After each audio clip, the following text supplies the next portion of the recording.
Travail. En début d'après-midi, un employé du groupe Siemens à Savigneux a eu le bras et la jambe gauche arrachés par une machine-outil. L'homme de 50 ans a été héliporté. L'établissement français du sang appelle à la mobilisation. Avec les nombreux jours fériés, les donneurs se font rares. Cumuler les 4 ponts du mois de mai représente une semaine de perte, soit 2000 produits sanguins en moins. Pour les globules rouges, nous avions 14 jours de réserve.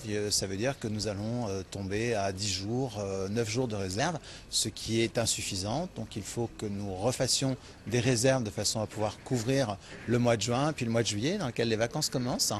Et puis pour les plaquettes, c'est encore plus ennuyeux parce que les plaquettes n'ont une durée de vie que de 5 jours après le don. Et donc là, il faut les délivrer tous les jours aux malades. Des enseignants du lycée Benoît Fournéron se sont rassemblés aujourd'hui devant leur établissement. Ils se disent victimes de harcèlement moral par la proviseure, mais ils ont surtout soutenu un collègue. En février 2011, Thierry Ardouin a porté plainte pour harcèlement moral. 9 mois plus tard, lors d'une dispute avec la proviseure, il l'a giflé, ce qui lui a valu une mise à pied.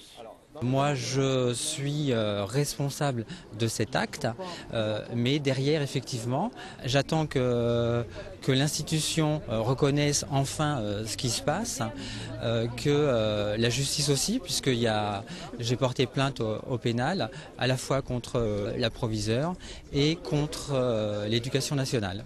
Contactés par téléphone, la proviseure de l'établissement et le rectorat n'ont pas souhaité s'exprimer. Le réaménagement de la rue Prère à Saint-Étienne a commencé au début du mois. Ce projet s'inscrit dans la continuité des travaux du cœur de ville. La rue Prère est en pleine transformation. D'ici à cet été, verdure et ambiance lumineuse prendront leur quartier dans cette rue. Les travaux ont commencé il y a une dizaine de jours. Il y a eu d'une part les travaux sur le grand quartier Jacquard, la plage Jacquard a été refaite.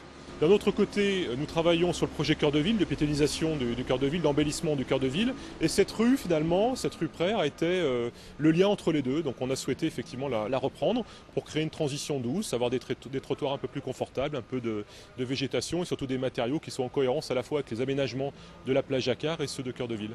Comme tous travaux, riverains et commerçants sont pénalisés. Objectif de la municipalité, effectuer le réaménagement dans les plus brefs délais. Je pense que c'est un passage supporté avant d'avoir une plus-value. J'espère que ça sera joli. Mais enfin, pour le moment, c'est pénalisant. Pour le moment, hein. Il y a les barrières, il y a les travaux, les gens passent plus, les voitures passent plus. Un mal pour un bien. D'ici à quelques semaines, les piétons pourront aisément déambuler dans la rue Prère. Étudiante en 2e année de droit, Laura Duc a brillamment défendu les couleurs de la Loire il y a quelques jours à Paris. Elle a remporté un concours de plaidoirie, un concours déjà gagné par 2 autres Stéphanois. Rencontre. Elle n'en finit pas de plancher, Laura. Aujourd'hui sur ses prochains partiels, hier sur le concours de plaidoirie. Alors le verdict dans cette épreuve d'éloquence est presque logique. Une condamnation de son adversaire étudiant parisien à la 2e place. Ces 10 minutes de réquisition dans une affaire de violation de domicile et violence volontaire ont conquis le jury. Je pense être très douée dans tout ce qui est digression.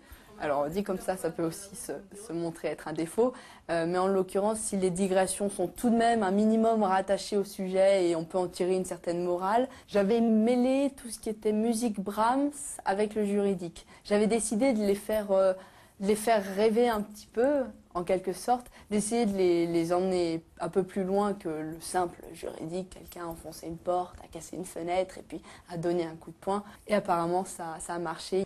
Passionnée de droit, mais aussi de danse, de musique et de littérature, la Stéphanoise a franchi avec brio les 8 étapes, 8 plaidoiries jusqu'à l'ultime, à Paris, sans complexe. Je crois que le niveau de la faculté de droit de Saint-Étienne est un bon niveau. Tous les concours le confirment.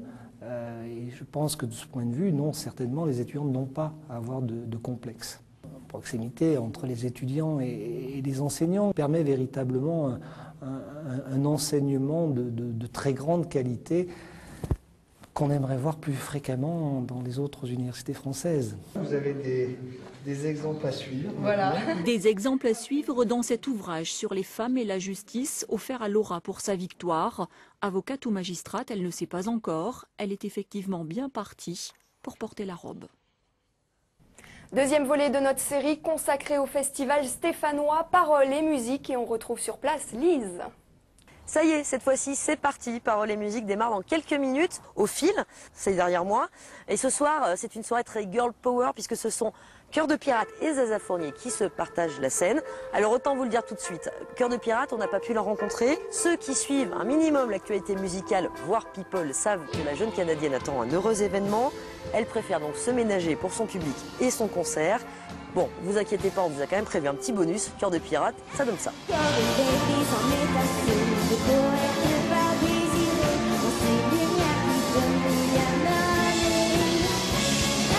Autre bête de scène, autre fille du rock, c'est la française Zaza Fournier.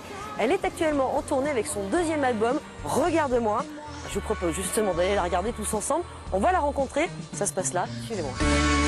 Vodka à la fraise me regarde de travers, pas du tout à l'aise, j'avale à l'envers. Bonsoir Zaza Fournier, salut. Ça va bien? Ça va très bien, et vous? La forme pour ce soir? Ouais, complètement, j'ai hâte. Moi, j'ai toujours mis au centre de mes priorités le rapport avec le public. J'avais envie d'être vraiment en considération des gens que j'avais en face différents tous les soirs. Et ça, c'est à la fois, quand ça marche, c'est génial, et en même temps, ça peut être déstabilisant parce que on n'est pas dans le quatrième mur, on est dans un rapport direct, et du coup, parfois, c'est dangereux presque. Et le concert ce soir se joue à guichet fermé. Désolé pour les retardataires, mais surtout restez à l'écoute parce que nous, on se retrouve demain, ici au cœur du festival Paroles et musique 21e du nom, avec, si vous êtes sage, de nouveaux artistes. Je vous en dis pas plus. À demain. Et oui, à demain. À suivre la météo de Sandrine et vos informations nationales. Très bonne soirée sur France 3.